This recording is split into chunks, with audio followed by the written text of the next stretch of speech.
Pronto. Então vamos lá. Boa noite, Rose. Boa noite, Iago, Lígia, que já estão aqui. Então vamos então fazer a nossa conversa, né? A pedido da Rose, né? Opa. Pessoal, vocês estão me ouvindo? Parece que deu uma queda aqui da minha internet. Sim, tá normal pra mim aqui, Cida.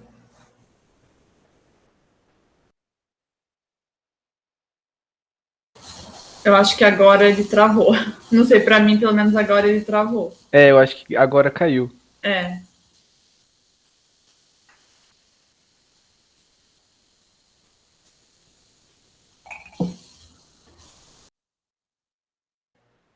Sim, travou.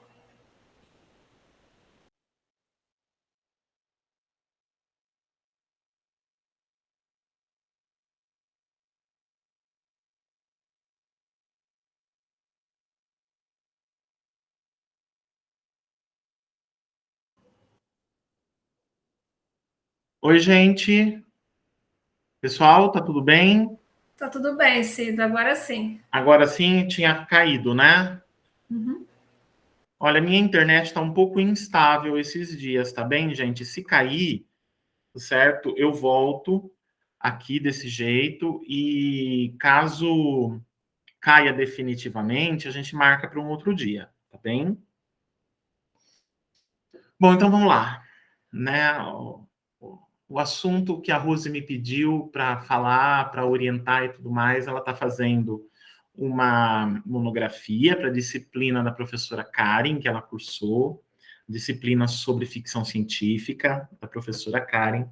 A Rose pesquisa Kate Chopin, como vocês sabem, e ela quer tentar fazer uma conexão, né, entre a questão da pedra filosofal e possivelmente do elixir da longa vida, o elixir da vida eterna, relacionado ao mito da pedra filosofal, com elementos da obra da Kate Chopin para apresentar como monografia para essa disciplina da professora Karen, né? Como é um assunto muito vasto e de certa complexidade, né, em razão das conexões que ele tem, eu achei melhor a gente fazer essa conversa do que mandar mensagens, né, em grupo e tudo mais. Bom? Bom, gente, vamos lá, Rose. Rose, olha, Rose e quem tiver aqui pode fazer perguntas, certo? Mandar perguntas aqui escritas ou interromper, fazer comentários na hora que quiser, tá bem? Bom, gente, tudo começa, né? A questão da pedra filosofal e do elixir da vida eterna é uma das questões fundamentais, se não a questão fundamental, do conjunto de conhecimentos e práticas que a gente chama de alquimia, tá? Bom, a alquimia, o que seria, né? A alquimia.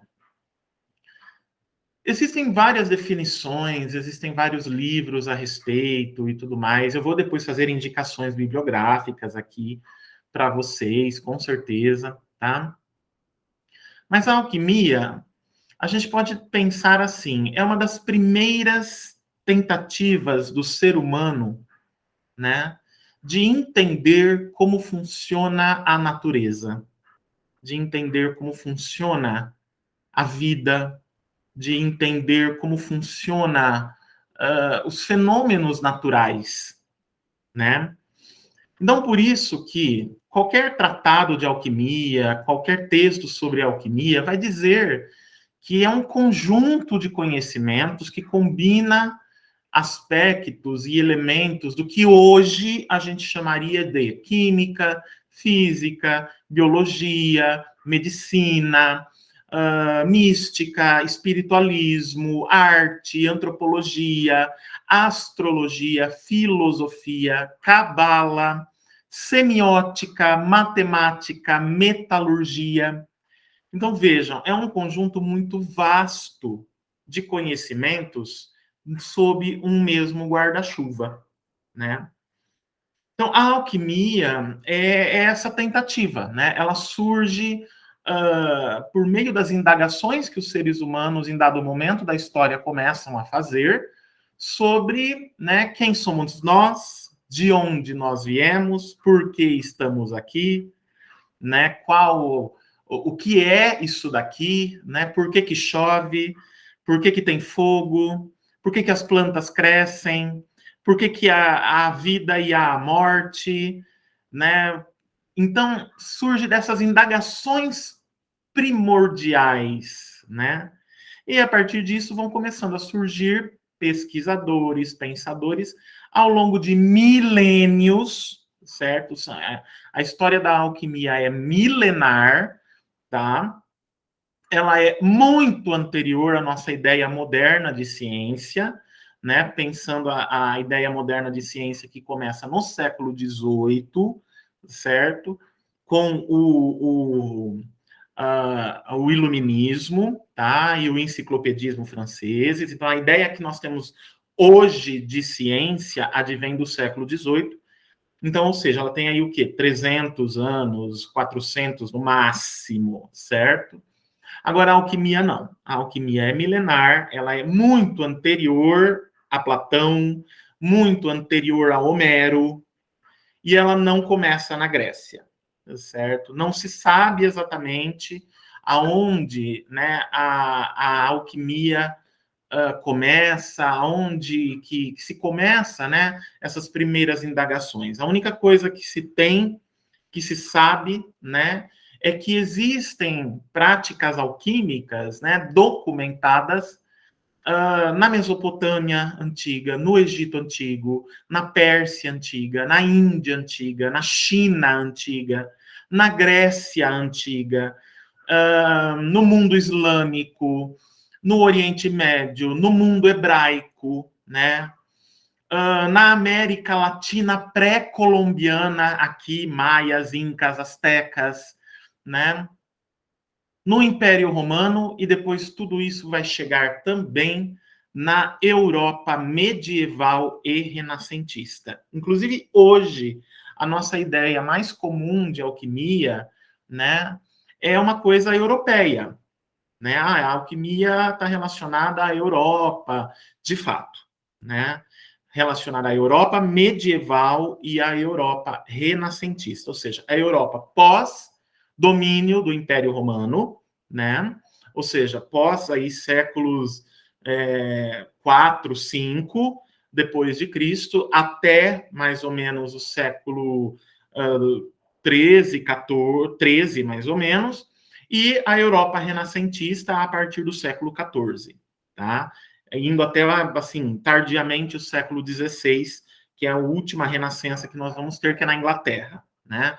O último período renascentista é britânico e já é século XVI, tá?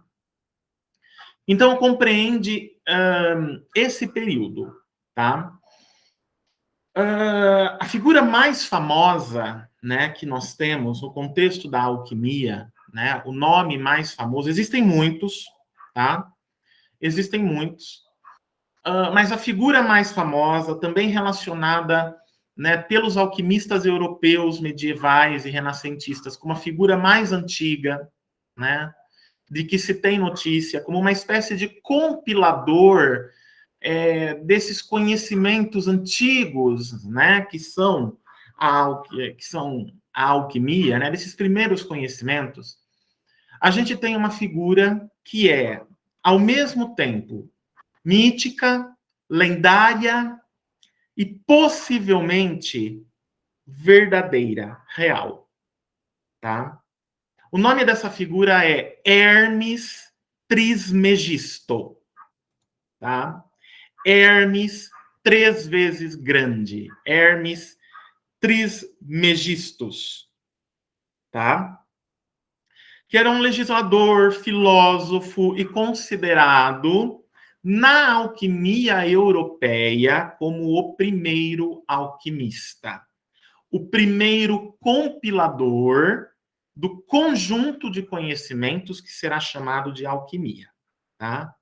Esta figura, acredita-se, certo, que esta figura tenha vivido por volta dos séculos 15 ou 14 antes de Cristo, tá?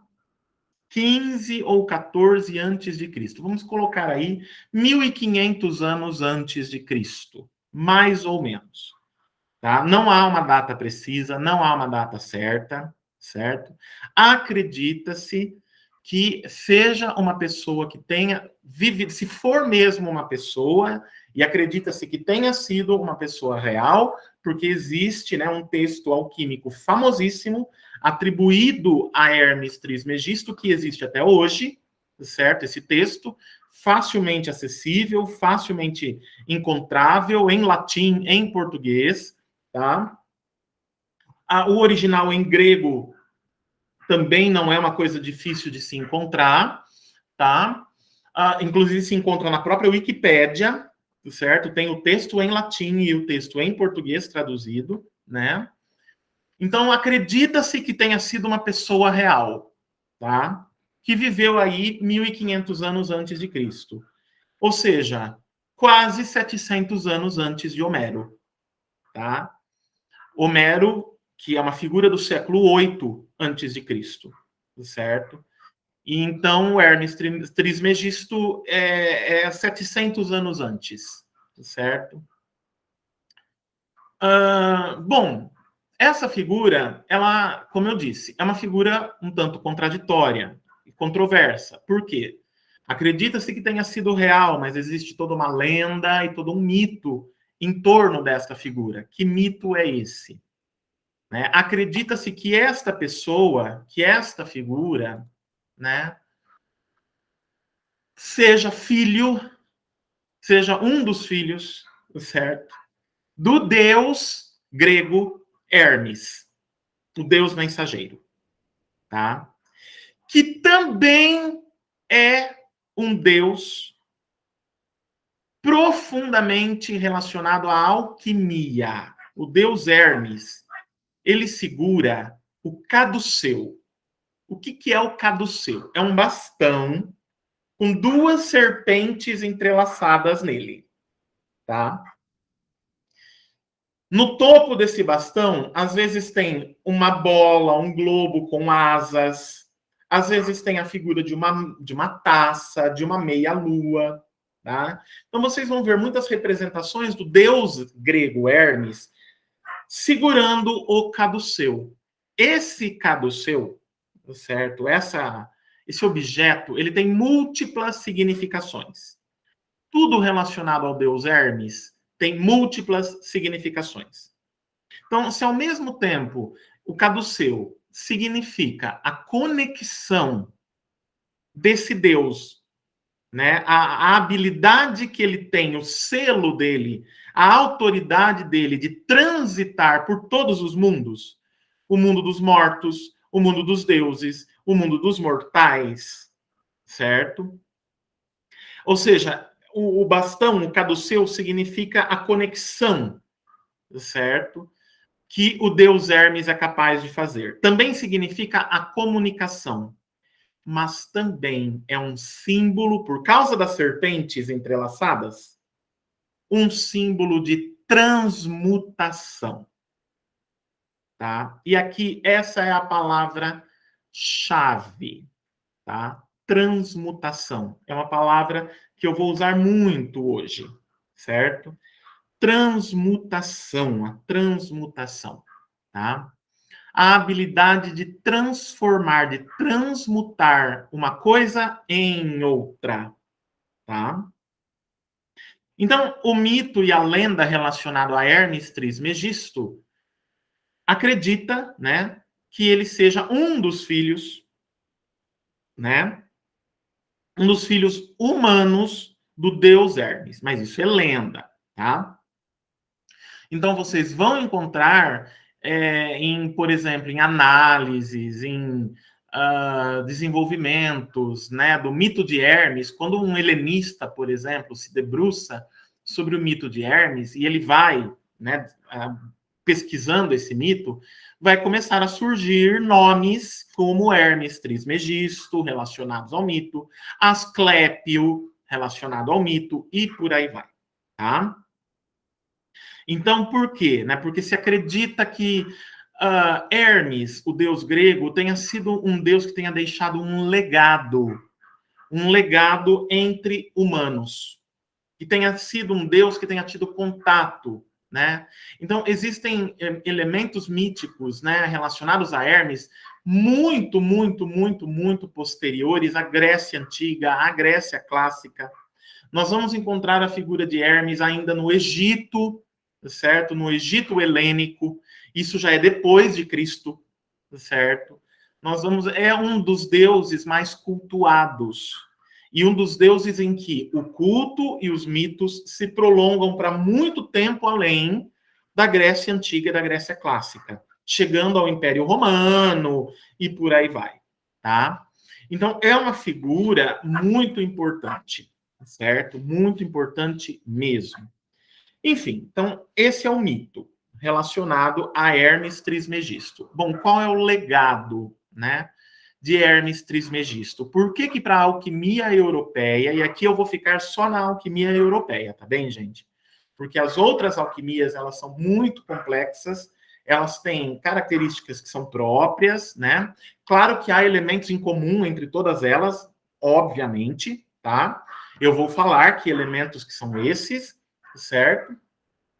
Mas eu vou me deter à alquimia europeia, que é a que está próxima da gente, a que chegou até nós e a que a gente encontra na literatura e na ficção, tá? Bom, o Hermes Trismegisto, né, o principal legado, né, do Hermes Trismegisto, o que chegou até nós, né, é a famosa Tábua de Esmeralda, certo? Também chamada de Tábula Smaragdina, né, em latim. Chegou via Império Romano, certo? Até nós, certo? Não se sabe exatamente a origem do texto, né? Não se sabe exatamente aonde ele foi compilado, né? Não se sabe se o original é em grego ou é em árabe, não se tem esse conhecimento. Acredita-se que o original seja em grego, né? No entanto, esse texto ele foi encontrado em muitos livros árabes, né? Então aí tem, né, toda a questão da história da dominação árabe na Europa, que se desenvolveu por 700 anos, principalmente na Espanha, certo? Então aí vem com todo esse legado, tá? Mas a gente tem a tradição na alquimia europeia, traz o texto da Tábua de Esmeralda advindo do latim, certo? Advindo via Império Romano, chegando até nós, né? Em latim, num livro, né, do século XII, chamado Secretum Secretorum, tá? Esse livro não tem tradução, obviamente, né? Secretum Secretorum, eu não sou muito bom em latim, mas eu acho que poderia ser traduzido como o segredo dos segredos, né? O mistério dos mistérios, ou algo desse tipo. E aí vocês encontram o texto da Tábua de Esmeralda na Wikipédia, em latim e traduzido ao português. Ele é um texto tópico. Ele tem 15 tópicos, né? Por que ele é chamado de Tábua de Esmeralda, né? Porque acredita-se que o texto original foi gravado por Hermes Trismegisto numa tábua de esmeralda, certo? Ou seja, num pedaço grande de esmeralda. É a lenda em torno desse texto. Óbvio que esta tábua de esmeralda nunca foi encontrada. Mas é extremamente importante esse mito, porque o fato disso ter sido gravado em uma tábua de esmeralda conecta esse conjunto de conhecimentos ao mito de Lúcifer. Por quê?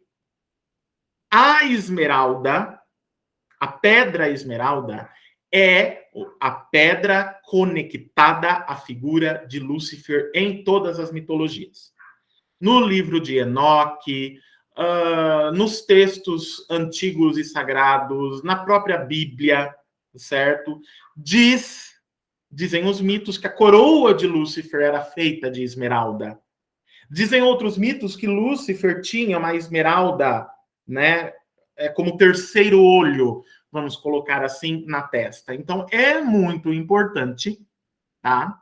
É muito importante ter isso em mente. Por quê? A figura de Lúcifer também é relacionada à questão da transmutação. Pensem no seguinte: Lúcifer muda de nome. Conforme ele muda de lugar, ele muda de nome. Ele é Lúcifer no paraíso e Satã no inferno. Ele é Lúcifer diante do divino, do empírio. Mas quando ele cai na terra, certo? Ele se torna Satã. Então, essa habilidade de se transformar, a habilidade de se metamorfosear, né? O demônio tem muitas faces, não diz o ditado popular? Então, cada face é uma transmutação, certo?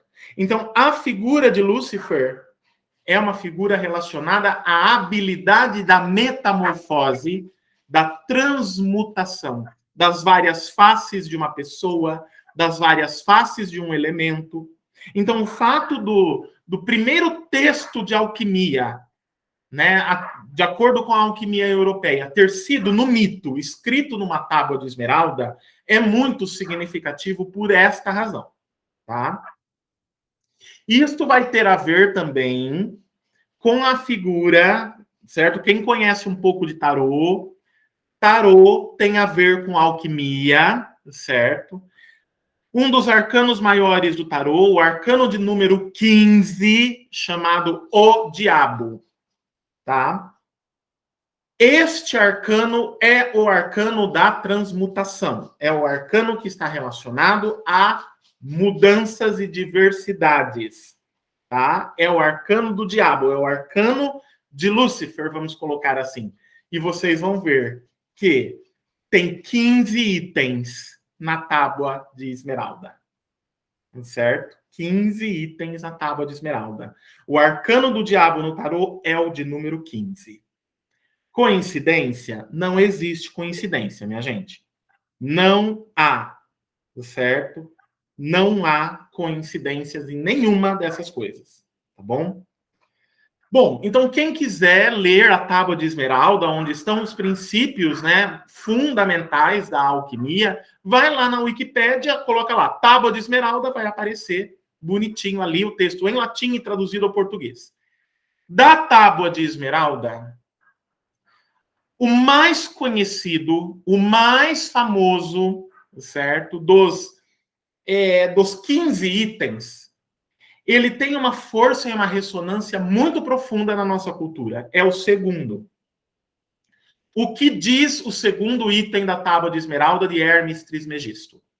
O que está embaixo é como o que está em cima, e o que está em cima é como o que está embaixo, para realizar os milagres de uma única coisa. Este princípio é um dos princípios alquímicos mais importantes de todos. Assim na terra, como no céu. Assim em cima, como embaixo. Assim no espírito, como na matéria. Vocês vão ter N desenvolvimentos e interpretações desta formulação da Tábua de Esmeralda de Hermes Trismegisto. Ela vai desde a tradição da Tábua de Esmeralda, que é do século XV a.C., ela vai chegar na oração do Pai Nosso ensinada pelo Cristo no Novo Testamento bíblico. Certo? Coincidência? Lógico que não. Não existem coincidências. Tá? Então, vejam bem, tá?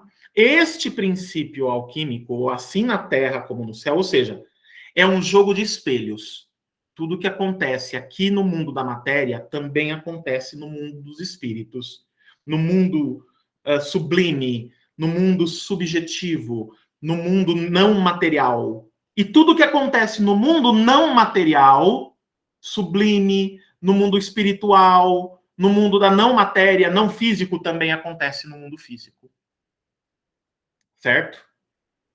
É isso que esse princípio significa. É o princípio chave da transmutação, a base fundamental da alquimia. Certo? Se eu transmuto alguma coisa aqui no mundo material, ela também é transmutada no mundo espiritual. Nada que existe no mundo material se perde.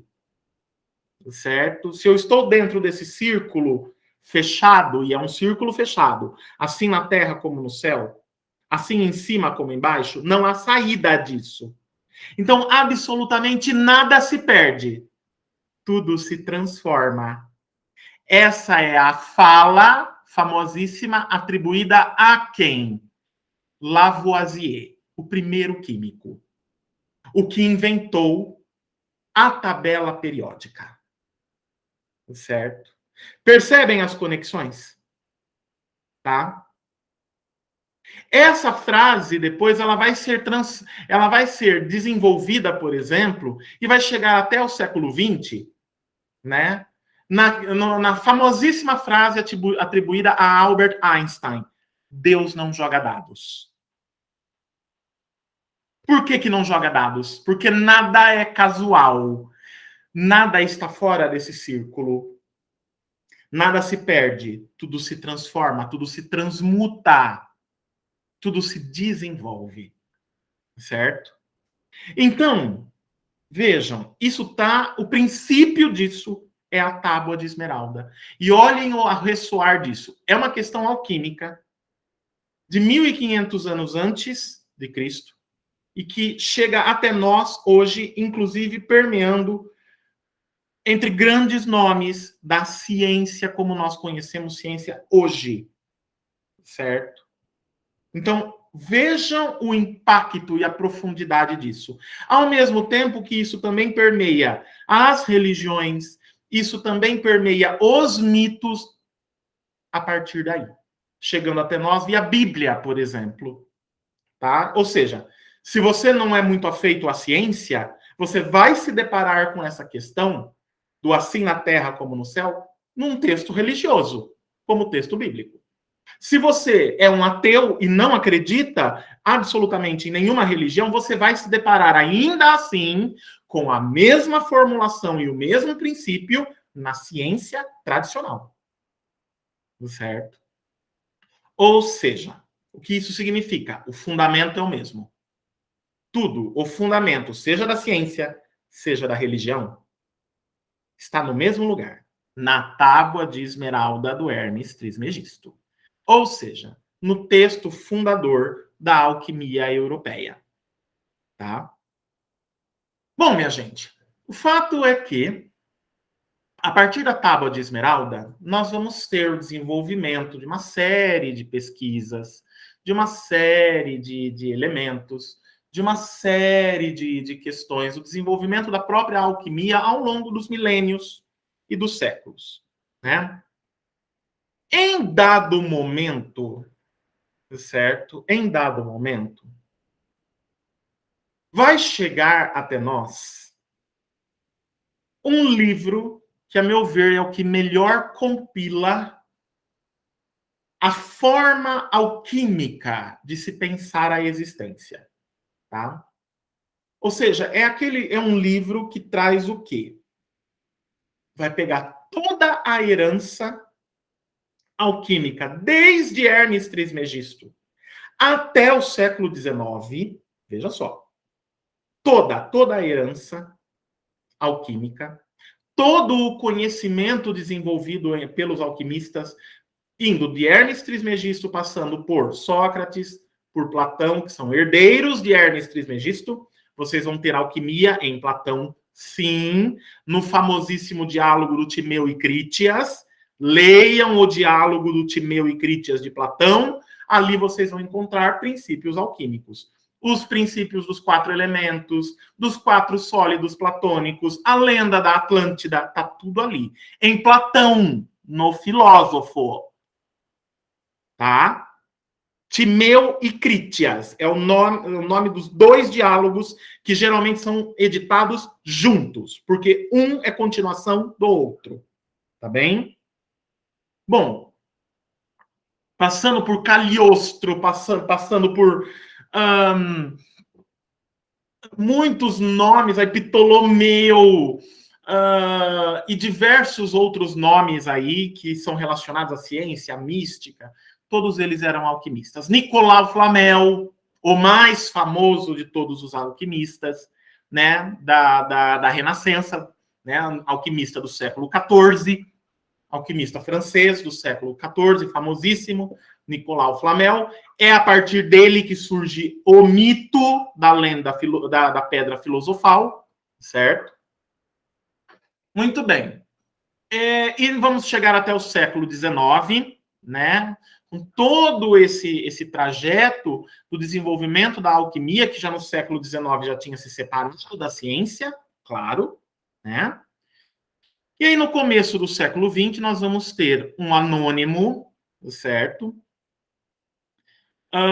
Que hoje em dia já se sabe a identidade dele, né? O nome dele é William Walker Atkinson, norte-americano, tá?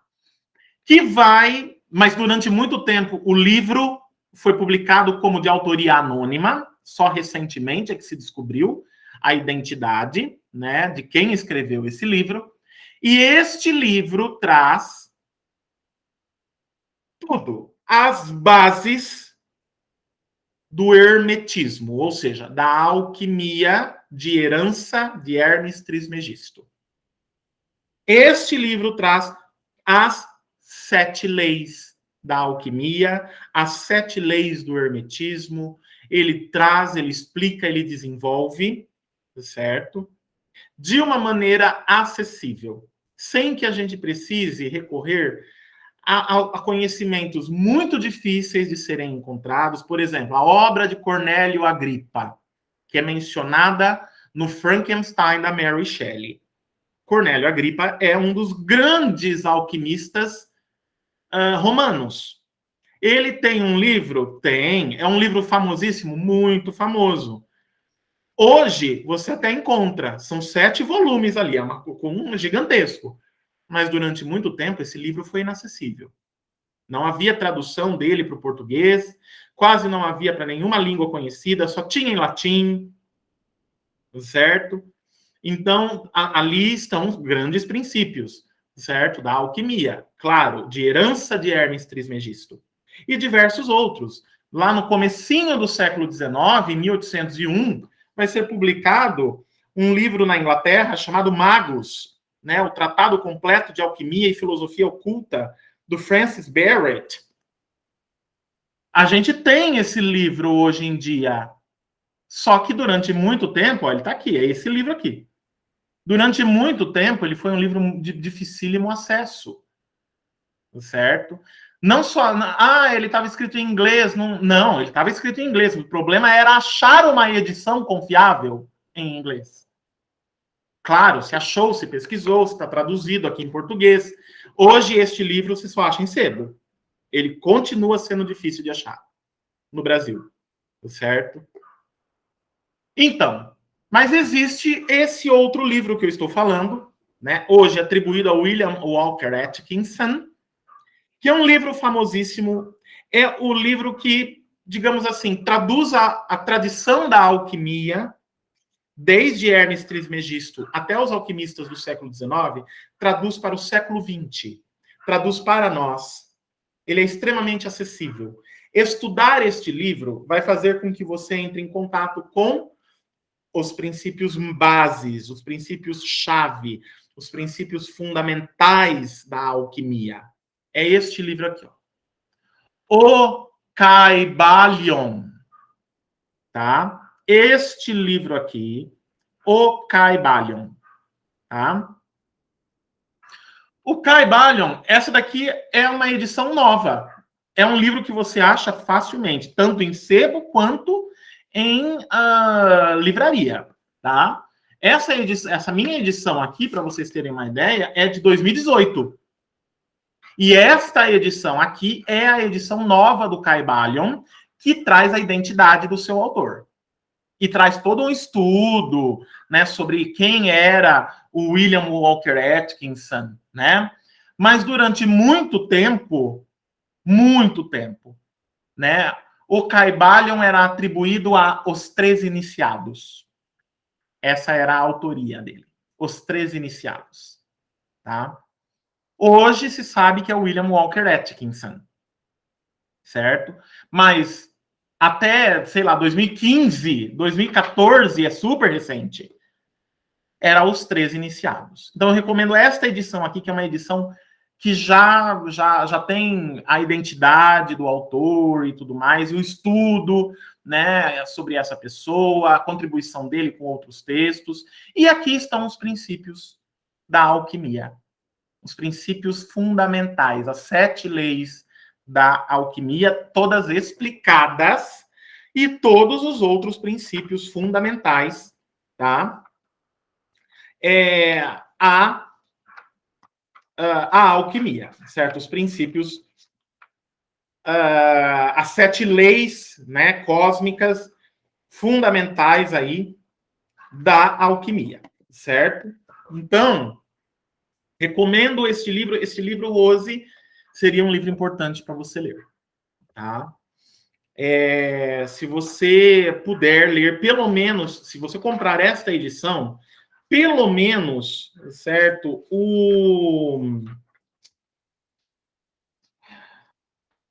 o apêndice dele, as 7 leis cósmicas, tá? Porque primeiro ele vai fazer todo um desenvolvimento de uma linguagem alquímica e tudo mais, tá? Vai fazer todo um desenvolvimento. E depois isso é colocado como apêndice do livro, as 7 leis cósmicas. Que é uma espécie de resumo, vamos colocar assim, tá?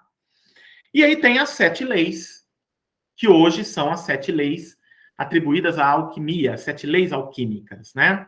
Muito bem.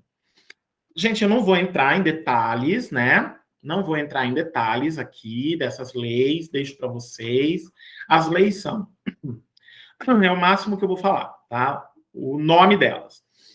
Primeira lei, a lei cósmica de a unidade na diversidade. Segunda lei, a lei cósmica da atividade. Terceira lei, a lei cósmica da mudança. Quarta lei, a lei cósmica da causalidade. Quinta lei, a lei cósmica do ritmo ou periodicidade. Sexta lei, a lei cósmica da polaridade. E a sétima, a lei cósmica do equilíbrio ou compensação. Tá bem?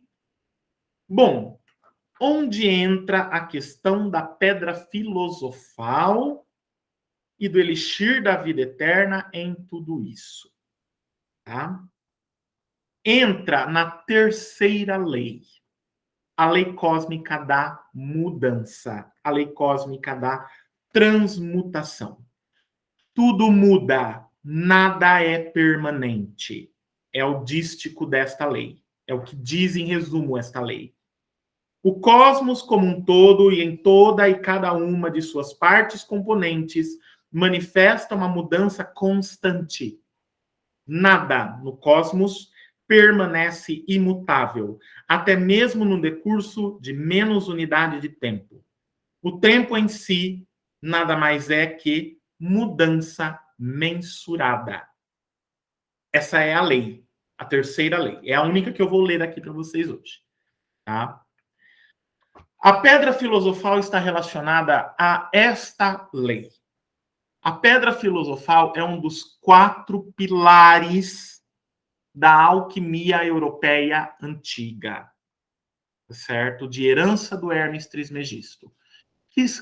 Quais são, né, esses 4 pilares, né?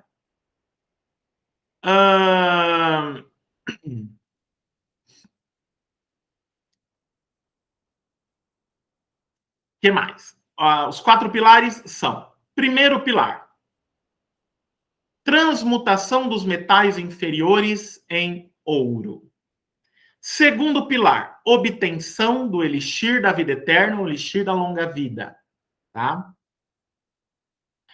Terceiro pilar, né? E os dois primeiros, né? Esses dois primeiros pilares só podem ser obtidos por meio da pedra filosofal, certo? Terceiro pilar é criar vida humana artificial, o famoso homúnculos, tá? Esse é o termo usado na alquimia clássica.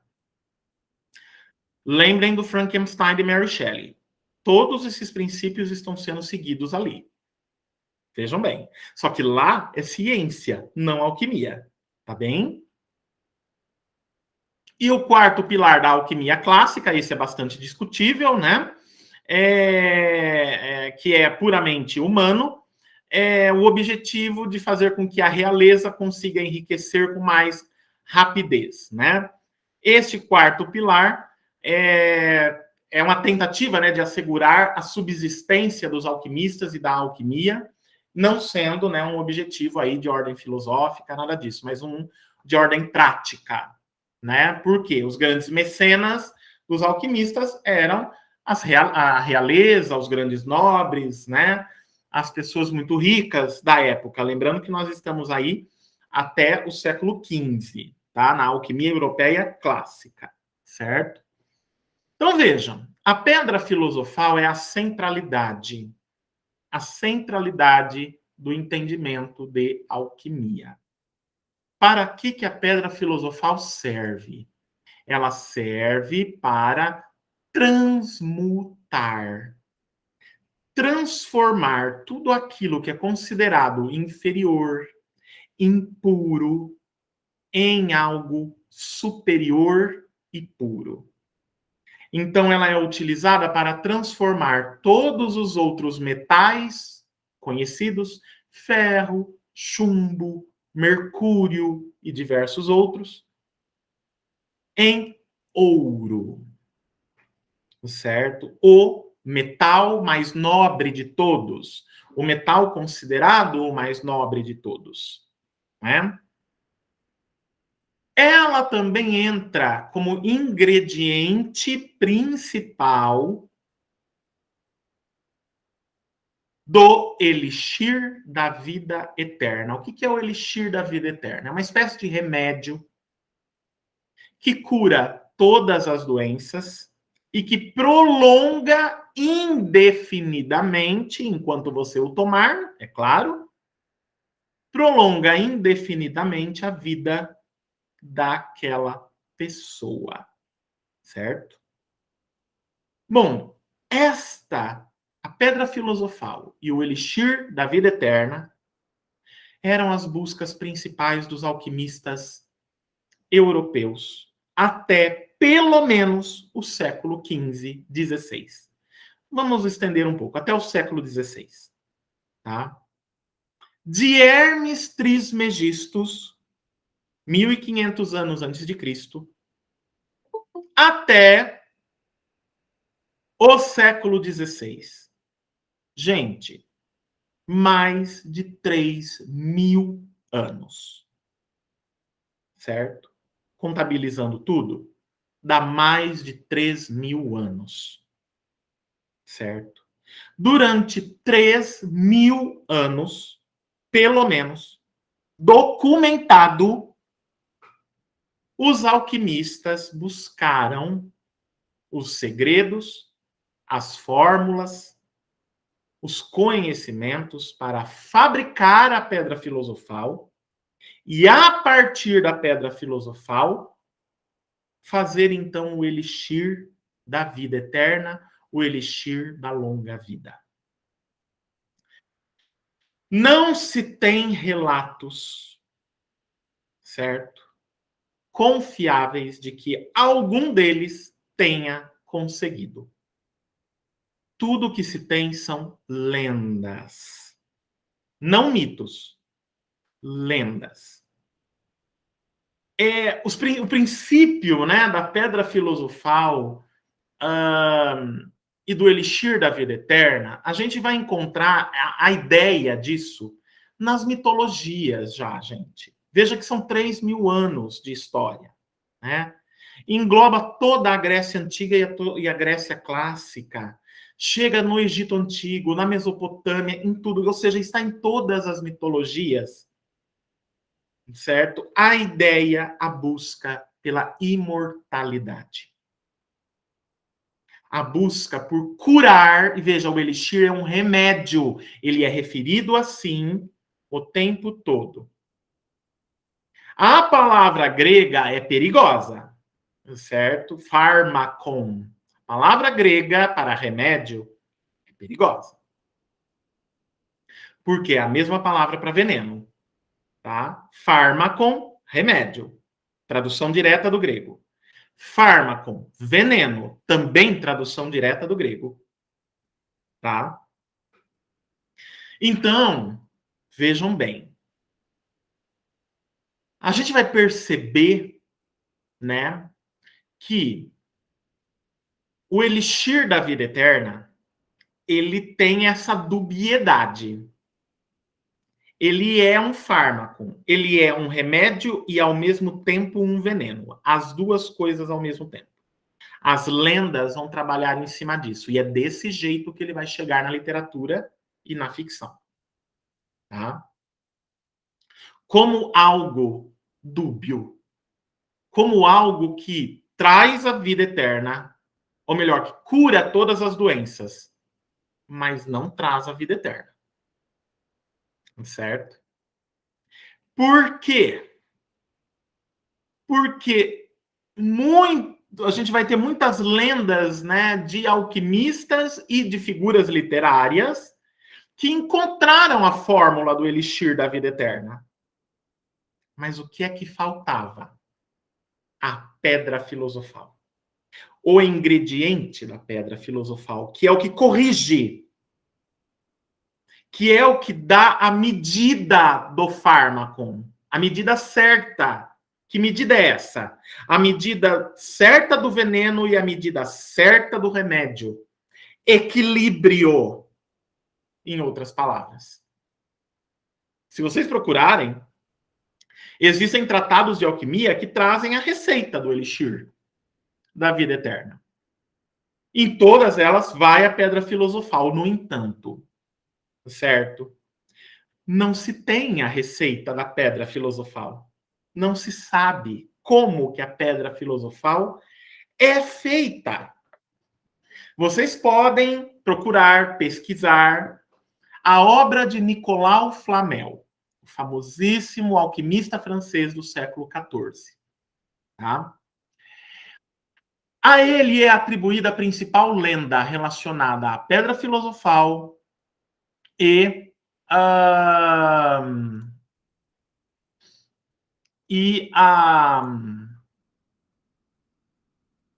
ao elixir da vida eterna. Tá?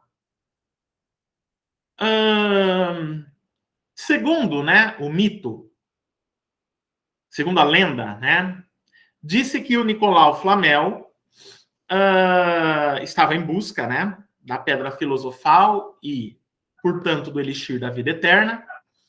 Ele encontrou um livro, né, que continha textos diversos, intercalados com desenhos, né, com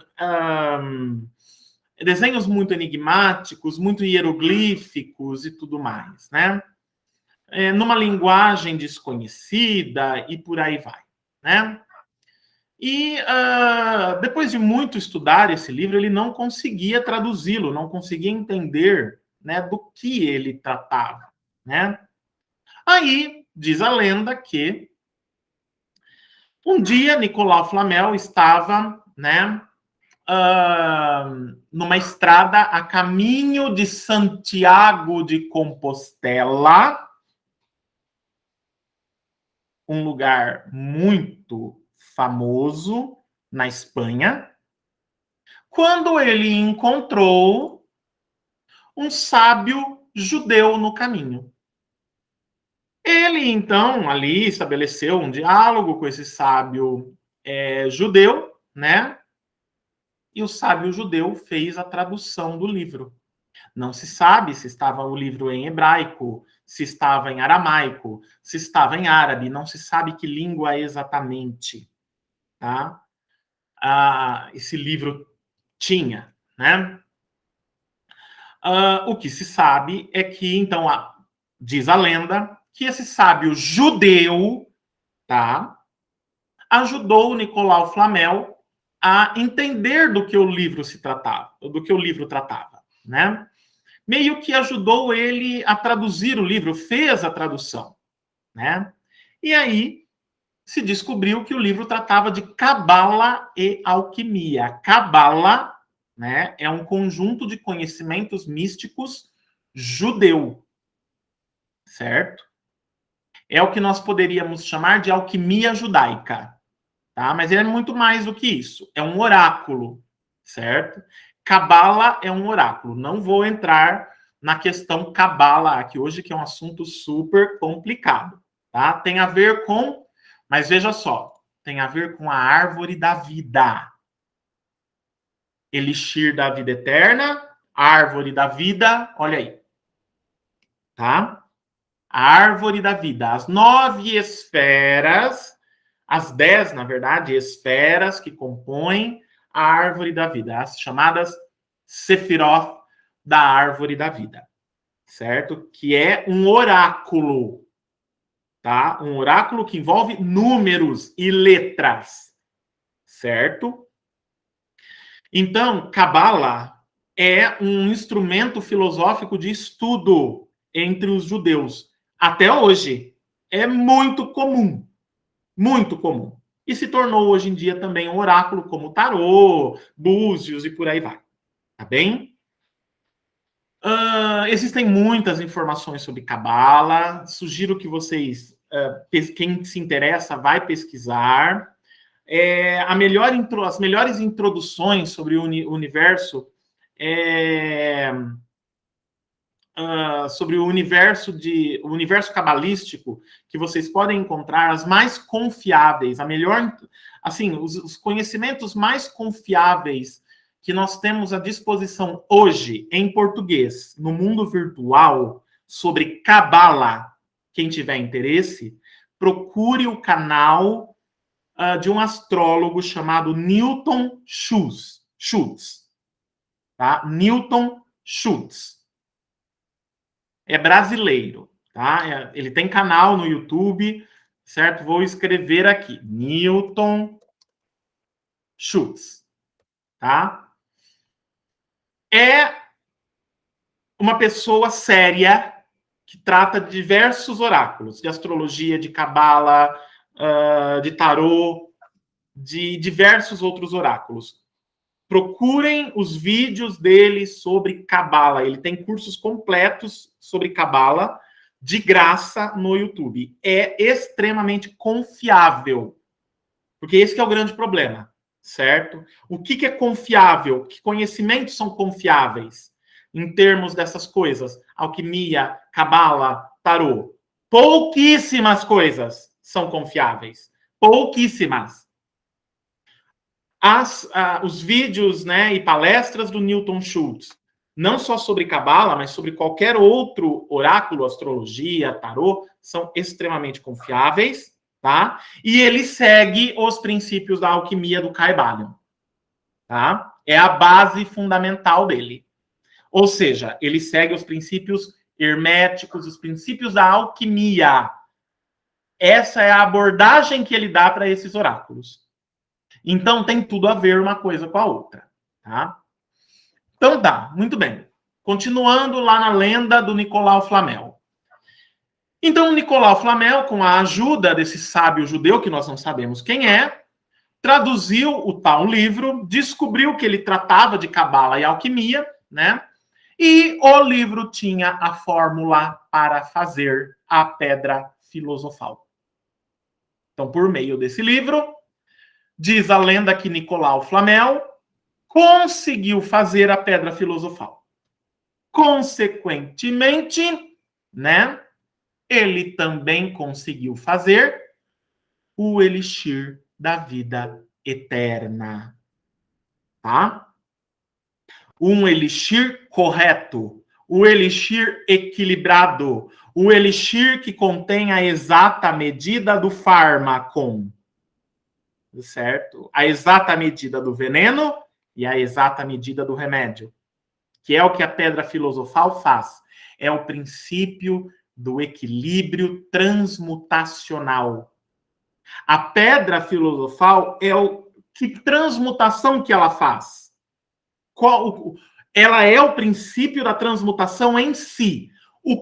Como que ela age? Como que a pedra filosofal age?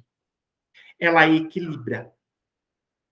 Ela equilibra as forças. Esta é a ação da pedra filosofal. É por isso que, quando a pedra filosofal, lascas dela são adicionadas em qualquer metal derretido, ele vira ouro.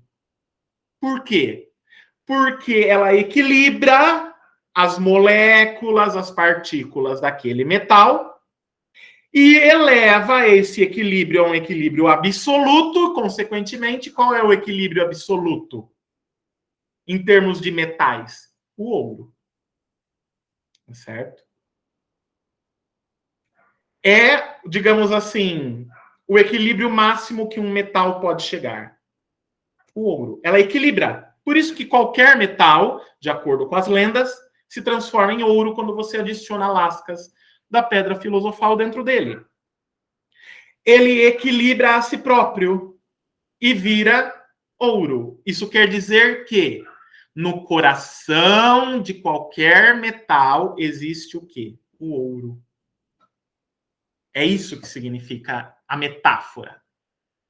O ouro não é a pedra filosofal que transforma em ouro, não. Ela faz com que o metal descubra o ouro que existe dentro dele mesmo. E aí ele vira ouro.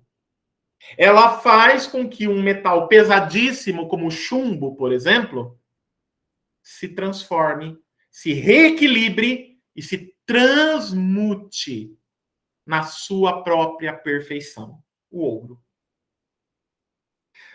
Como que a pedra filosofal age no elixir da vida eterna? Ela equilibra o veneno e o remédio. Certo? Ela equilibra. Por quê? O que é o elixir? É uma poção. Certo? É uma poção. O que vai nessa poção? Né? Na fórmula. Vai vários elementos. Plantas. Raízes. Produtos químicos, geralmente obtidos de coisas naturais, né? Muito bem. Então, tudo isso ali vai ser por meio de procedimentos que envolvem os 4 elementos, né? Cozinhar, colocar água, colocar ar, fazer decantar, os famosos princípios, né? Da alquimia, solve et coagula. Dissolver e coagular. Né? O que é isso? É o princípio os princípios químicos aí da decantação, dissolver as coisas, fazer com que o que não se mistura se misture, né? Por exemplo, água e óleo. Como é que a gente faz essas duas coisas se misturarem? Naturalmente, elas não se misturam. Não adianta. Você pode fazer o que você quiser, elas não misturam. Certo? Agora, se você souber o princípio alquímico que faz com que elas se misturem, você está fazendo alquimia. Você já está manipulando os conhecimentos relacionados ao elixir da vida eterna. Então, só por curiosidade, como fazer, né, que a água se misture com o óleo? Coloca vinagre, né, na mistura. O vinagre vai quebrar as moléculas do óleo, porque ele é ácido, e vai fazer com que a água consiga se misturar com o óleo. E nesse processo, o que é que vai acontecer com o vinagre? Ele vai desaparecer, né? Esse é o princípio do fármaco. O fármaco, ele age e desaparece. É a pedra filosofal. Você pôs a pedra filosofal em alguma coisa, ela vai desaparecer. Mas o resultado do desaparecimento dela vai ser o equilíbrio dos elementos. Certo? Então, o coagula, né? Depois que solveu, você tem que deixar aquilo descansar. aquilo decantar. Por quê? O que vai ficar na parte de cima da decantação? Impurezas. E na parte de baixo? O que é puro. Certo? Então, esses dois princípios alquímicos estão envolvidos na fabricação do elixir da vida eterna. E quem é que vai fazer com que haja o equilíbrio desse elemento que decantou e ficou puro ali embaixo? A pedra filosofal. Ela que vai fazer com que a reação química ocorra. A reação do equilíbrio. É ela que vai fazer com que todos aqueles elementos que foram misturados ali, que são elementos que, ao mesmo tempo, são elementos, alguns são remédios, plantas, por exemplo, fitoterápicas, plantas que realmente são consideradas remédio, e outras são plantas tóxicas. São substâncias extremamente tóxicas que podem matar. A pedra filosofal vai fazer com que se encontre o equilíbrio perfeito entre as duas coisas. E aí? O que é que vai acontecer quando você toma o elixir da vida eterna, que foi preparado com a pedra filosofal? O seu corpo, a sua alma, a sua psique e os seus sentimentos, eles se equilibram de forma ideal. Por isso que você não morre. Ou seja, olha as questões envolvidas na pedra filosofal e no elixir da vida eterna. Equilíbrio, certo? E purificação. Essas são as palavras-chave. Equilíbrio e purificação. Esses são os princípios base da transmutação. A pedra filosofal transmuta. Esse é o poder dela.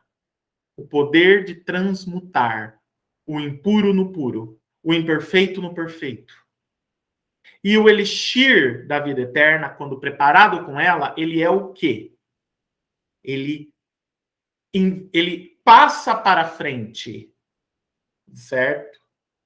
Essa força. Ele torna esse poder equilibrador que foi absorvido dentro dele acessível, tomável, porque ninguém come uma pedra, certo? Ele torna tomável, certo? Então, a pedra filosofal, gente, e o elixir da vida eterna tem esses princípios e essas questões, tá? Claro que a lenda de Flamel continua e diz a lenda que, em razão deles tomarem constantemente o elixir da vida eterna, eles se tornaram imortais e que estão vivos até hoje. Isso é a lenda, tá? Essa lenda, como eu contei para vocês com todos esses detalhes, vai ser usada por quem na ficção? Por J.K. Rowling na série Harry Potter. Tá? Ela vai pegar essa lenda e vai trazer para logo o primeiro livro da série. E vai colocar ali. Certo? Tanto que o primeiro livro da série se chama Harry Potter e a Pedra Filosofal. Certo? Então, toda essa lenda do Nicolau Flamel vai aparecer, vai estar desenvolvida esteticamente e literariamente nesta obra da J.K. Rowling. E em outras que vão aparecer depois, nos filmes de Animais Fantásticos, por exemplo. Tá? Animais Fantásticos e Onde Habitam, spin-off de Harry Potter, que já está se tornando um universo ficcional em si mesmo, né? Já vamos ter o terceiro filme aí prometido para este ano. O segundo filme traz a personagem Nicolau Flamel em pessoa, certo? Ali naquele contexto, tá? Então, e vocês encontram, tá? Livros do Nicolau Flamel, viu, gente? Quem tiver interesse de se aprofundar, de ir atrás, tá? Vocês encontram aí livros do próprio Nicolau Flamel, de autoria, né, do Nicolau Flamel. Não são livros muito difíceis de achar, né? A gente tem já atualmente, né, maneiras aí na internet, né?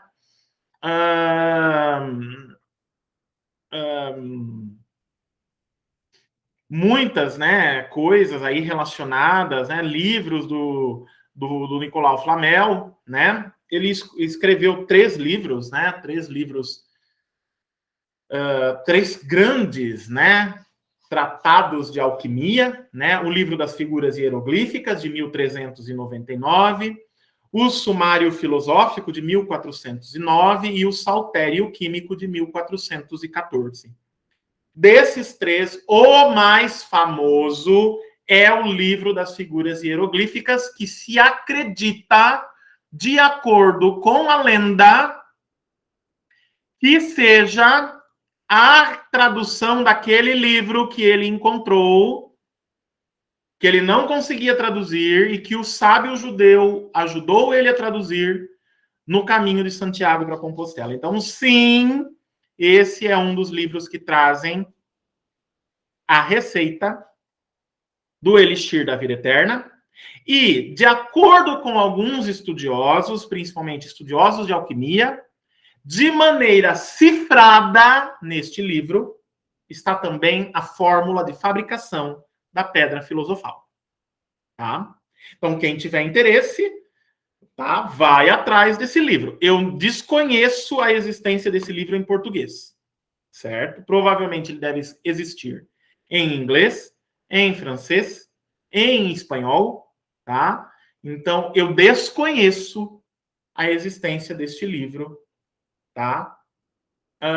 Em português. Pode ser que exista. Eu não fui atrás para pesquisar, tá? Mas pode ser que exista, tá bem? O primeiro livro de Nicolau Flamel.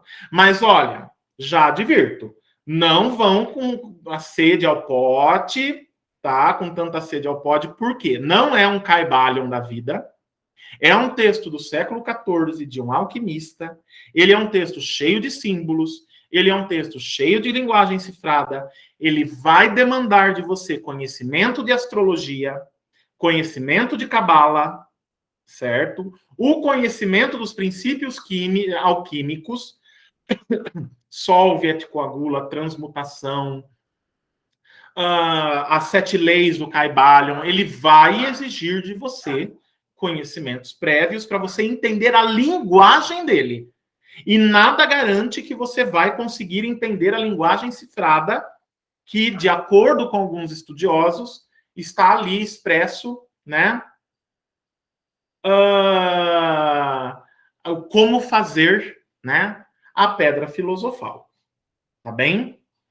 Então, minha gente, deixa eu ver o que mais que a gente poderia falar sobre pedra filosofal e elixir da vida eterna. Bom, acho que eu já falei tudo que é possível falar, né? Tudo que está aí, né? Em termos de conhecimento, né? A gente pode falar, né? O elixir da vida eterna na mitologia, né? A ideia, né? O princípio de que exista um remédio para a morte. Basicamente é isso. Isso é o elixir da vida eterna. Um remédio para a morte. Então, na mitologia grega, você tem a ambrosia, né? O manjar dos deuses do Olimpo, né? Que se um mortal comesse ou bebesse a ambrosia, né? Na verdade, comesse, né? A ambrosia é um alimento, junto com o néctar, que era a bebida. Se um mortal, um humano, comesse a ambrosia, ele se tornava imortal. Certo? Tanto que os mortais, por exemplo, que são levados por Zeus para habitar o Olimpo, para eles ficarem no Olimpo, eles têm que tomar o néctar e comer da ambrosia. Eles têm que se tornar imortais. Tá bem? Então você tem aí, na mitologia grega, a sua versão de elixir da vida eterna. E, gente, eu estou falando de mitologia grega. Os primeiros aspectos de mitologia grega que nós vamos ter são de estudiosos, compiladores, contemporâneos de Homero e do próprio Homero. Isso a gente está no século VII, VI, entre séculos 9 e 6 antes de Cristo. Ou seja, a figura de Hermes Trismegisto e a alquimia já existia há pelo menos 500 anos nessa época. Percebem? A influência da ideia de elixir de vida eterna, por exemplo, no mito grego da ambrosia, é gritante. Certo? Veja, olhem só, a gente está acostumado, né? O mito como fonte. Mas, neste caso, o mito não é fonte. O mito é resultado de uma influência prévia. Percebem? A força desse conhecimento. Na mitologia nórdica, nós vamos ter as maçãs de Iduna, que dão a vida eterna aos deuses. Certo? As maçãs de Iduna. Os deuses nórdicos são mortais. Vocês sabiam disso? Eles só são imortais porque eles comem as maçãs da deusa Iduna. É um elixir da vida eterna, nesse caso, na forma de uma maçã. Olha o conto de fadas aí, da Branca de Neve, a maçã envenenada e tudo mais. O que é a maçã envenenada? Envenenada é um elixir da vida eterna que não tem a pedra filosofal, então ela mata. Percebem? O que mais? A gente vai ter todas as lendas celtas, todas as lendas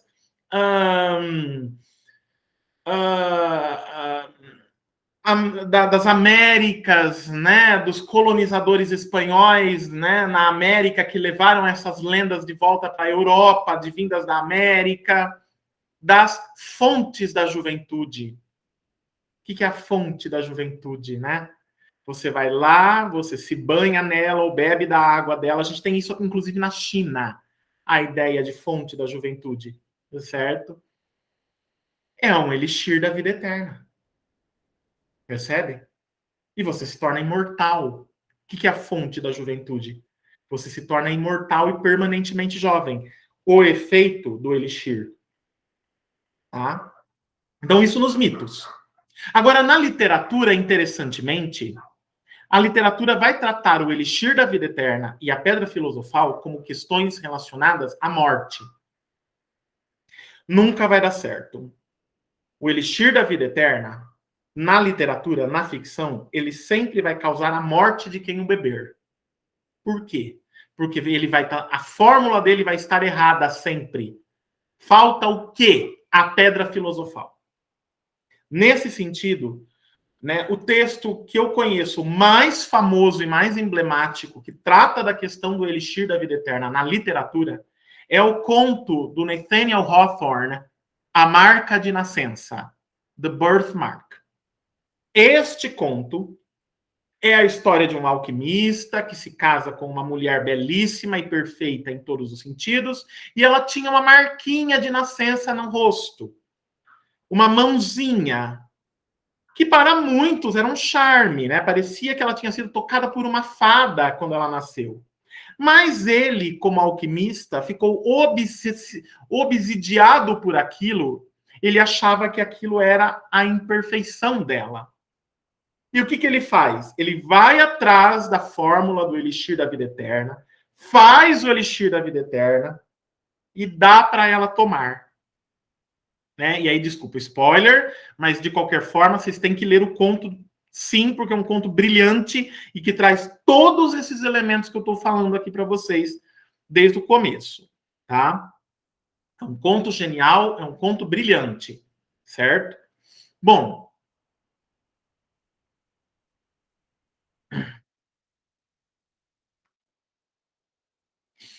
o que acontece no final? Ele acaba convencendo ela a tomar o elixir, ela toma, a marca desaparece imediatamente. E ela fica linda, perfeita. Só que ela morre em seguida. Certo? Então, e aí nós vamos ter outras obras literárias, tá? Essa do Hawthorne não é a única, existem anteriores.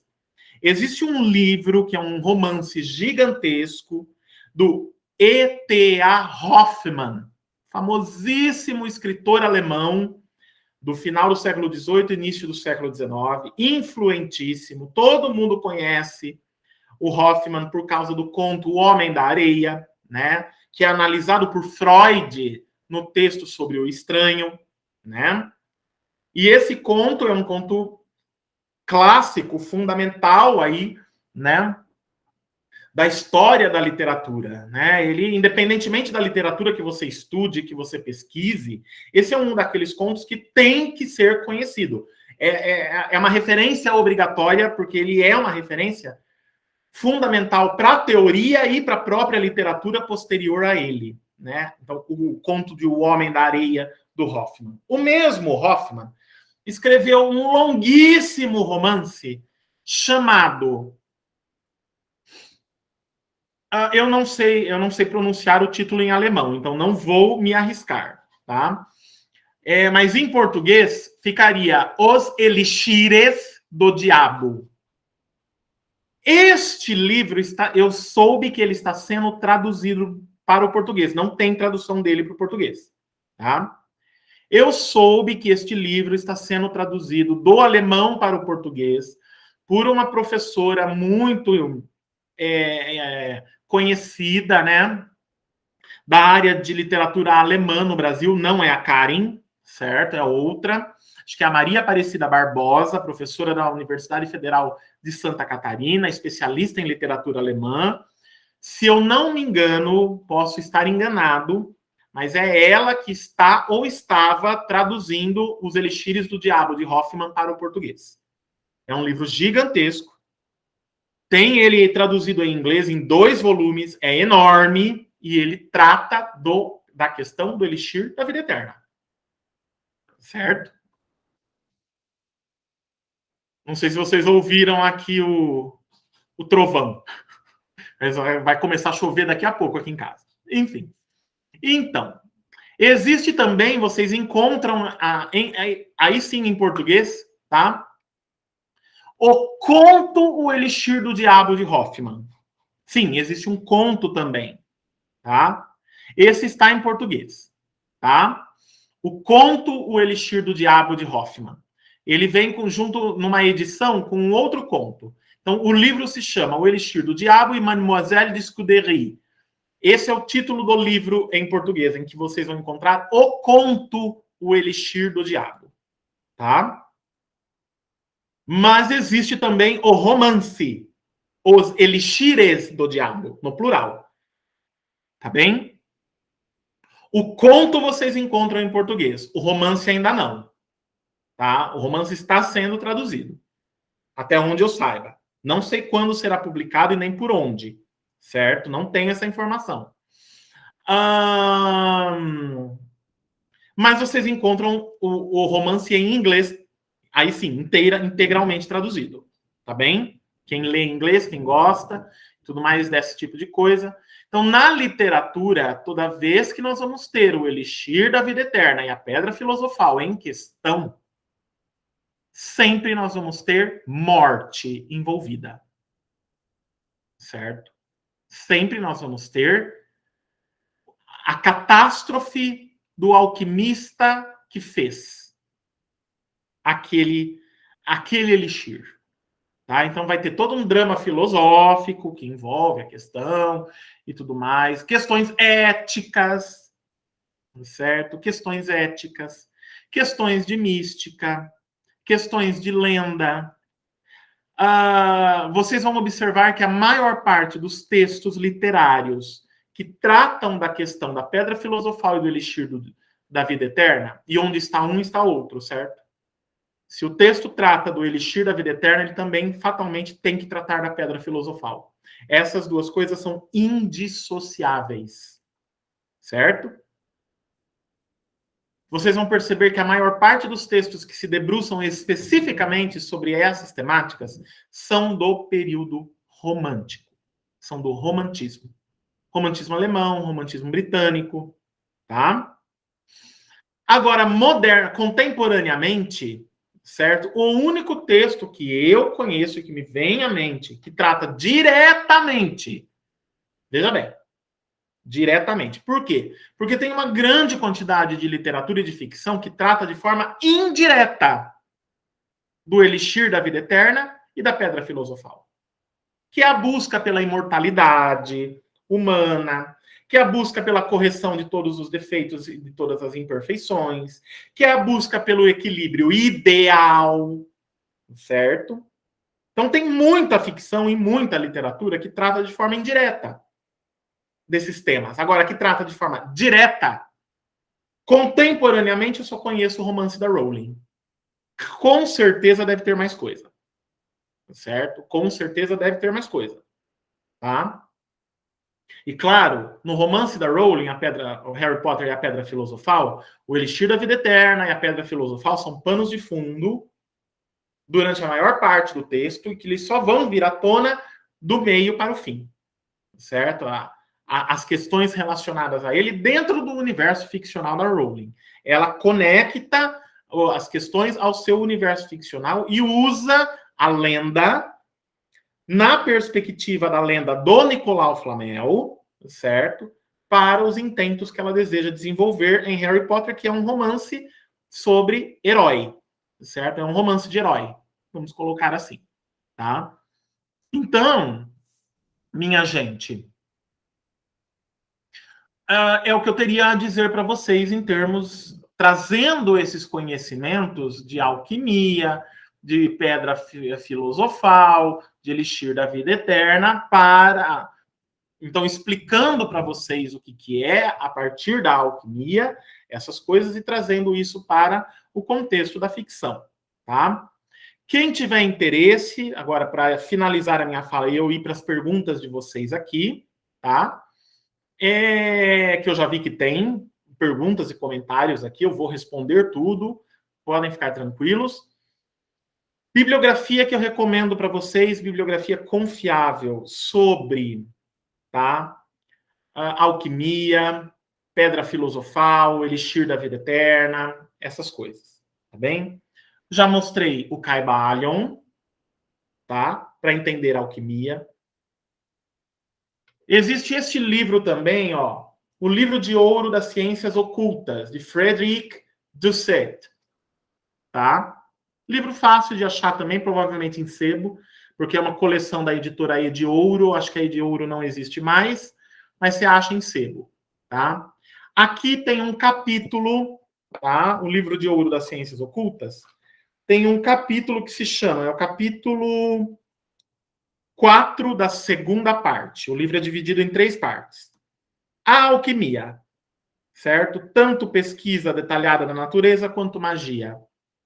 Esse é o título do capítulo. Trata de alquimia. É excelente, tá? É excelente. Faz todo um panorama histórico fabuloso, menciona todos os grandes alquimistas, inclusive Nicolau Flamel, fala de pedra filosofal, fala de elixir da vida eterna, tá bem? E, claro, se vocês conseguirem encontrar o livro do Nicolau Flamel, O Grande Alquimista, certo?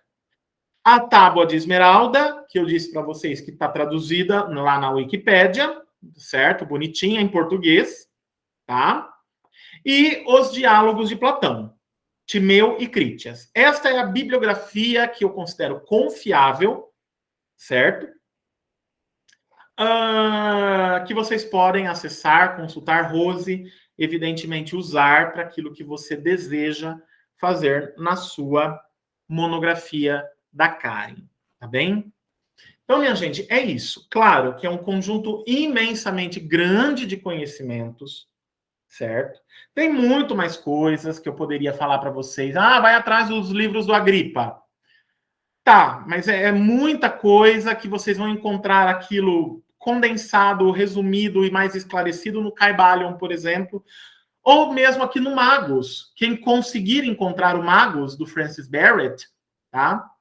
Que é um livro difícil de achar, inclusive em sebo, hoje em dia, tá? Quem conseguir encontrar o Magos, também pode ficar como uma referência, tá? Aqui ele vai fazer a alquimia europeia tradicional mesmo, que é o quê? Alquimia com cabala, tá? Alquimia junto com cabala. Essa é a alquimia europeia tradicional, tá? A alquimia europeia tradicional, certo? É a mistura da alquimia clássica via Hermes Trismegisto, via Grécia, portanto, com os conhecimentos herméticos dos judeus, cabala.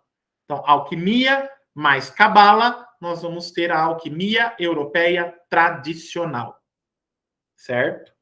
Que é da onde vem todas essas questões de pedra filosofal e elixir da vida eterna e tudo mais, tá bem? Não é por acaso, vejam vocês, que lá na lenda do Nicolau Flamel, quem que o Nicolau Flamel encontra no caminho de Santiago de Compostela, que ajuda ele a traduzir o bendito do livro, que vai ter a fórmula da pedra filosofal? Um judeu, um sábio judeu. Tá bem?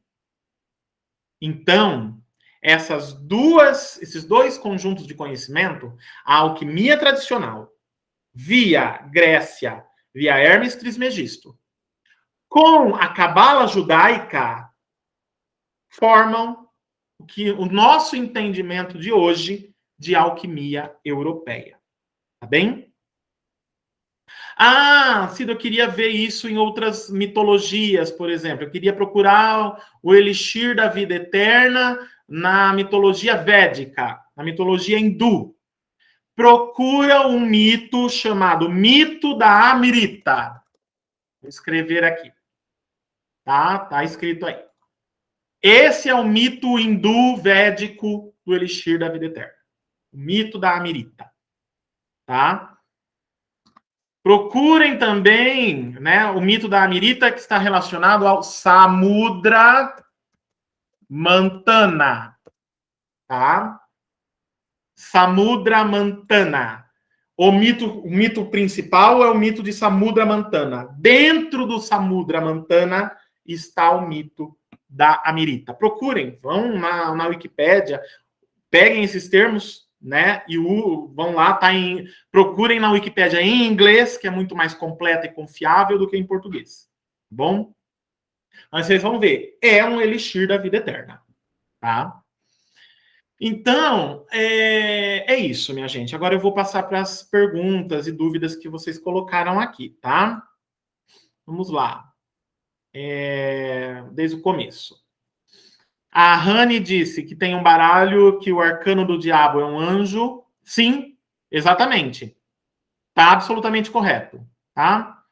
Aqui vários PDFs que vocês acharam e compartilharam. Legal, obrigado, minha gente. Isso vai ajudar muito aí. Que mais? O William comentou, todos os fãs de FF7 com a mente explodida agora. O que é FF7, William? Eu não peguei a referência. Tá?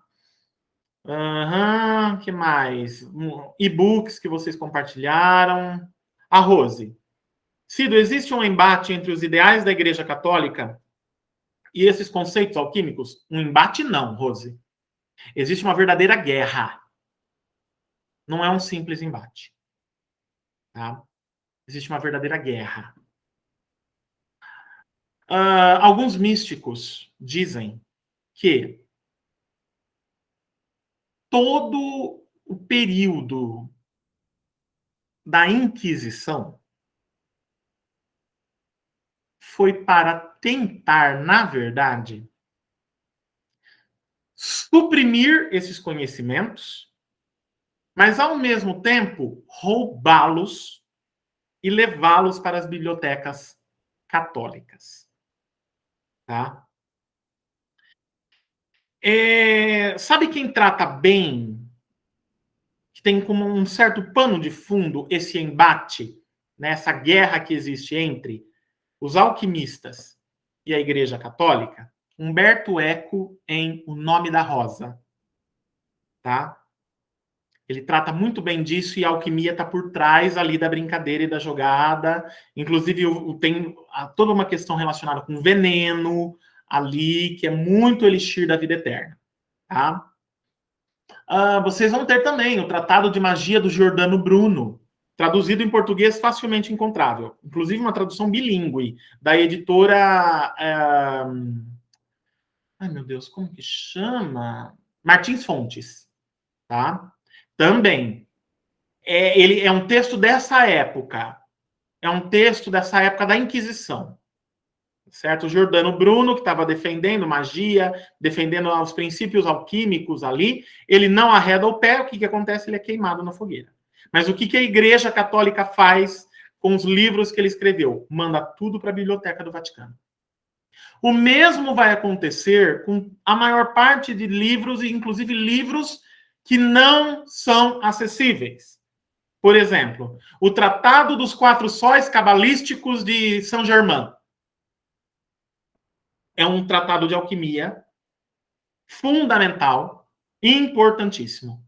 Não existe. Você pode fazer o que você quiser. Não existe uma edição acessível. Só tem uma única edição deste livro que está na Biblioteca do Vaticano e ela não é acessível para ninguém, nem para pesquisadores autorizados. Certo? Saint Germain é um dos grandes cabalistas e também um dos mestres da alquimia tradicional. Certo? Então, Rose, existe sim. Por quê? Porque os conhecimentos da alquimia junto com a cabala são conhecimentos, é o conhecimento da transmutação. Gente, qual é o outro nome que um sinônimo de transmutação? Se eu pedisse para vocês, me deem um sinônimo de transmutação. Magia. Magia. O que é magia? Transmutação. É eu pegar uma coisa e transmutar em outra. Percebe? É um poder sobre a realidade. É o poder de fazer a realidade se modelar do jeito que você quiser. Não há dinheiro no mundo que seja capaz de pagar algo desse tipo. Percebem? O interesse da Igreja Católica em relação a isso advém, gente, desde lá de trás. Certo? Desde lá de trás. Tá? Desde os primórdios da Igreja Católica, nos séculos 4 e 5 depois de Cristo. Desde lá de trás. Eles estão numa busca desesperada. E continuam até hoje. Certo? E continuam até hoje. Numa busca desesperada. Para coletar tudo que existe de conhecimento que foi produzido por alquimistas e cabalistas e trazer tudo para eles. Certo? Ó, demanda do Santo Graal, lendas arturianas, tudo isso tem a ver com alquimia, pedra filosofal e elixir da vida eterna. Tudo isso. Tá? O que mais aqui? Rani disse, isso me lembra fruta de fada. O que seria fruta de fada? A Rose, no sentido de uma possibilidade do homem tornar-se imortal e, por assim dizer, tão poderoso quanto o próprio Deus, ou isso fica somente no âmbito mitológico? Não, é essa que é a grande busca da Igreja Católica. Descobrir os princípios, descobrir como fazer a pedra filosofal, o elixir da vida eterna, para quê? Para eles se tornarem Deus. Né?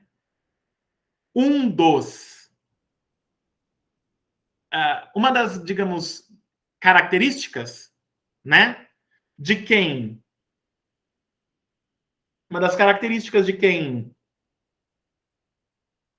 se torna imortal é se tornar um Deus. Uma das definições de Deus é ser imortal. Você meio que não é um Deus se você não é imortal, entendeu? Então é isso, tá? Deixa eu ver o que mais aqui. Exato. Então, claro, na ficção, né, como a Rose disse aqui, é como um castigo que acomete o homem que busca tornar-se imortal. Sim, a ficção retrata justamente isso na questão da pedra filosofal e do elixir da vida eterna. Certo? É uma espécie de castigo, né, pelo humano querer ser Deus. Né? O humano querer ser imortal. Né?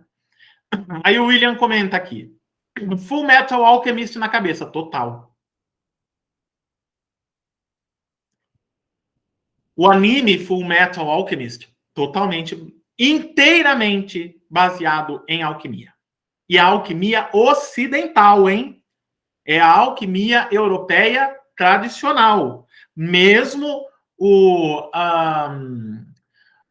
anime e o mangá sendo japoneses. Tá? Eles poderiam usar a alquimia chinesa, por exemplo, que está ali do lado deles. Ou mesmo a própria alquimia japonesa. Existe uma alquimia japonesa que tem a ver com a fabricação das katanas. Tá? A fabricação da katana, a famosa espada japonesa, é um procedimento alquímico. Tá? São princípios de alquimia que são usados ali. Eles poderiam, mas não. Em Full Metal Alchemist, né, são usados princípios da alquimia europeia.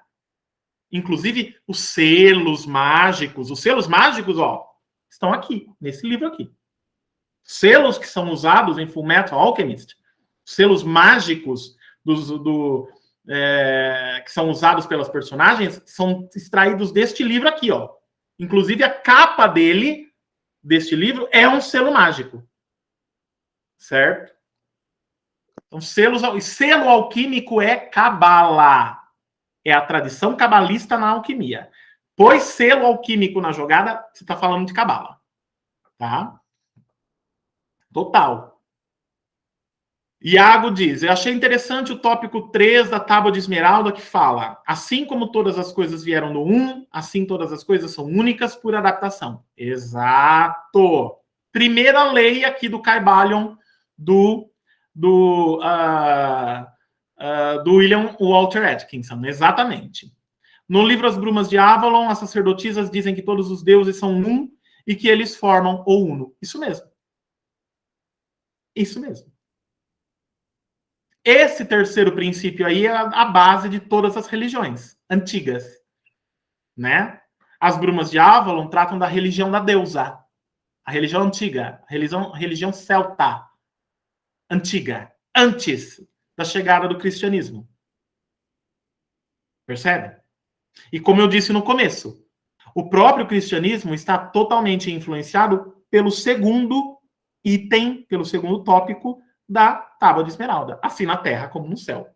Não é o Pai Nosso, ensinado pelo Cristo? Eu disse lá no começo. Todas as religiões antigas são calcadas, as que existem ainda hoje, são calcadas nos princípios da alquimia trazidos na Tábua de Esmeralda do Hermes Trismegisto. Todas elas. Tá? Inclusive a celta, a nórdica, a cristã, certo? Vocês vão encontrar os princípios da Tábua de Esmeralda, da alquimia de Hermes Trismegisto, até mesmo nas religiões africanas. Tá? O que mais? Ah, o William explicou aqui FF7, Final Fantasy VII, né? Ah, sim, claro, com certeza, né? Sephiroth. Sephiroth é a palavra no singular, se não me falha a memória. O plural é Sephira, né? Deixa eu ver. O que mais?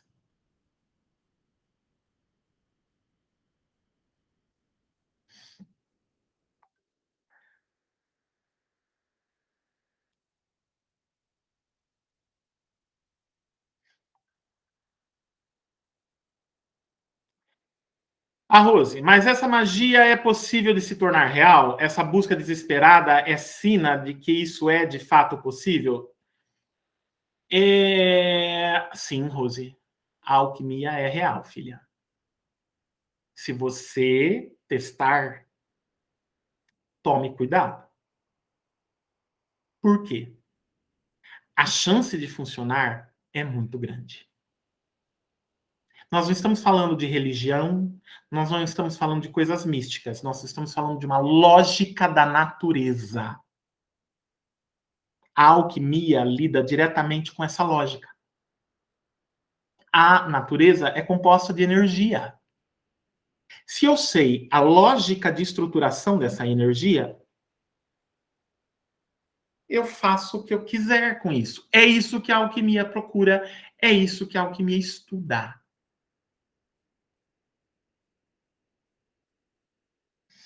A Honey me explicou aqui a fruta de fada. Honey, filha, isso daí tem que estar com cara de Wicca, hein? Deus o livre. Frutas de fadas, de feéricos, que quando você come, você não pode sair do reino das fadas. Ou, a gente tem uma coisa muito mais interessante na mitologia grega, né? A fruta de Perséfone. Você comeu, você não sai mais do Hades, bem. Romã. Cuidado com a romã, vocês, hein? É a fruta do inferno, a romã. Tá? É a única planta que nasce no inferno, de acordo com a mitologia grega. A única planta que existe no Hades grego. Um pé de romã. Tá? Então... Bom, minha gente, acho que é isso, né? Acho que é isso, como eu disse, né? Professor. Exato, Iago. O pessoal come romã no ano novo sem saber. E veja, né? Usando um número cabalístico alquímico. 9. O número perfeito.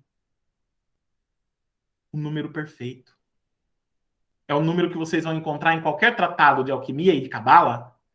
É o número perfeito. Certo? É o número perfeito. Tá? William, pode falar. Falando de pedra filosofal em relação com Harry Potter, eu acho que é sempre interessante relacionar com o pergaminho Ripley. Não sei se o senhor conhece esse negócio. O pergaminho Ripley é um pergaminho antigo que ele demonstra como criar simbolicamente, né, a pedra filosofal. E na 6ª fase dele, é mostrado que para criar a pedra filosofal, você precisa criar 3 outras pedras. Uma branca, uma vermelha e uma preta. E que elas se unem para criar a pedra filosofal. Isso. E no Harry Potter, as 3 figuras paternas que o Harry tem, né, são o Rúbio, o Alvo e o Black. Exato. Eu sempre acho legal essa relação. Sim. Se eu não me engano, o manuscrito Ripley está nos museus da Universidade de Exeter, na Inglaterra. Eu não tenho certeza sobre isso. Deve estar lá. A Rowling estudou lá. Certo? Ela estudou na Universidade de Exeter. A Universidade de Exeter é conhecida no mundo inteiro por ter uma das maiores coleções de manuscritos antigos, místicos, tratados medievais de vários tipos do mundo. Certo? Então, E é um puta pergaminho bonito, né? Oi? É um puta pergaminho. E é um puta pergaminho bonito. Sim, né? Assim como o manuscrito Voynich, assim como diversos outros livros ilustrados que a gente tem da Idade Média e tudo mais, tapeçarias. A tapeçaria que é utilizada no filme de Harry Potter para decorar a sala da Grifinória, que é a famosíssima tapeçaria da Caçada ao Unicórnio, é uma sequência de tapetes que conta uma história mágica, mística, alquímica. Tá? Então, a Rowling tem muito conhecimento relacionado a isso. E ela traz e ela coloca tudo isso dentro, né, do universo de Harry Potter, sim. Lígia, pode falar. Cid, assim, é uma conjectura, uma hipótese a partir do que você falou da pedra filosofal em Harry Potter. Eu fiquei pensando se hipoteticamente o Voldemort tivesse conseguido ter acesso à pedra e aí faria o Elixir da Vida. Se desse tudo certo, conseguiu tomar.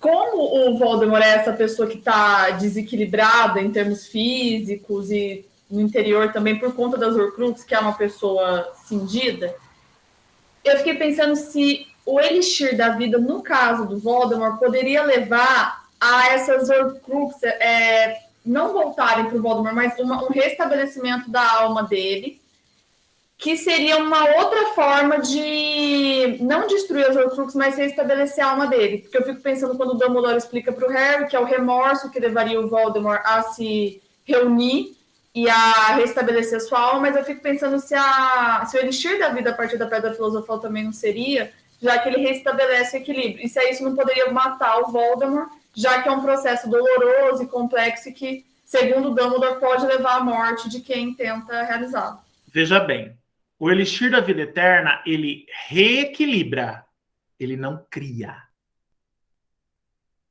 O que o Voldemort fez? Ele separou pedaços da sua alma. O Elixir da Vida Eterna, no meu entendimento, não criaria, não reestabeleceria a alma do Voldemort de novo. Certo? Não. Pelo contrário, eu acho que daria um efeito colateral aí. Ele acabaria morrendo, o Voldemort. Por quê? Como é que você vai equilibrar o que não há para ser equilibrado? Porque esse que é o problema. O que as Horcruxes fazem? Ele tira um pedaço da alma, a alma dele vai ficando cada vez menor, mais fraca. Percebe? Ele vai ficando cada vez mais sem alma. Esse que é o problema. Como é que o Elixir iria reequilibrar isso? Não tem como. A menos que ele desfizesse as Horcruxes, aí sim. Certo? O Elixir, ele não cria a alma, ele não cria a vida, ele reestabelece, ele reequilibra. Mas isso tem que vir a partir de alguma coisa. Percebe? Se não tem uma das coisas, se falta alguma coisa, ele não vai reequilibrar, ele só vai reequilibrar aquilo que tem. E no caso do Voldemort, no contexto em que começa o primeiro romance, ele já não tem 8 partes da alma. Vejam, eu não falei que o número sagrado é 9? Só resta uma parte da alma para ele. Percebe? Só resta uma, que é a que está dentro do próprio corpo dele. Se ele fizesse mais uma Horcrux, ele desaparece. Percebe? Dentro dessa lógica. Então, na minha leitura, daria um efeito colateral e ele acabaria morrendo. Por quê? O Elixir vai ficar o tempo todo tentando reequilibrar aquilo que não existe. Vai dar um colapso dentro dele. Percebe? Minha gente, podemos finalizar por aqui? Muito obrigado, foi um grande prazer. Obrigado pelas perguntas. Rose, espero ter ajudado. Tá bem? Ajudou muito, Cido. Agradeço muito pela sua atenção e disponibilidade para me dar essa aula, para todos nós, né? Gente, obrigado pela presença de vocês. Um beijo grande. E a gente vai conversando, tá bem? Até mais, gente. Tchau, tchau. Depois eu disponibilizo o vídeo para vocês, tá?